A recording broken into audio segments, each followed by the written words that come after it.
daripada Abdullah bin Umar bin Al-Khattab radhiyallahu anhu. Kata dia, inna rijalan min ashabi Rasulillah sallallahu alaihi wasallam kanu yarawna ar-ru'ya ala ahdi Rasulillah sallallahu alaihi wasallam.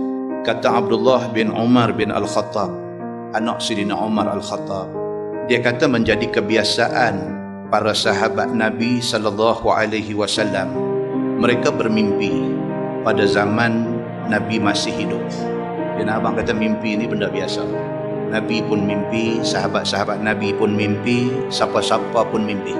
Cuma bezanya fayaqussunaha ala Rasulillah sallallahu alaihi wasallam. Cuma bezanya sahabat-sahabat Nabi pada zaman Nabi masih ada, pada zaman Nabi masih hidup, bila sahabat-sahabat mimpi, mereka cerita ke Nabi. Menjadi kebiasaan di kalangan para sahabat Nabi, kalau sekiranya mereka mimpi, mereka pergi cari Nabi, mereka cerita. Mereka kata, ya Rasulullah, semalam saya mimpi macam ni, macam ni, macam ni.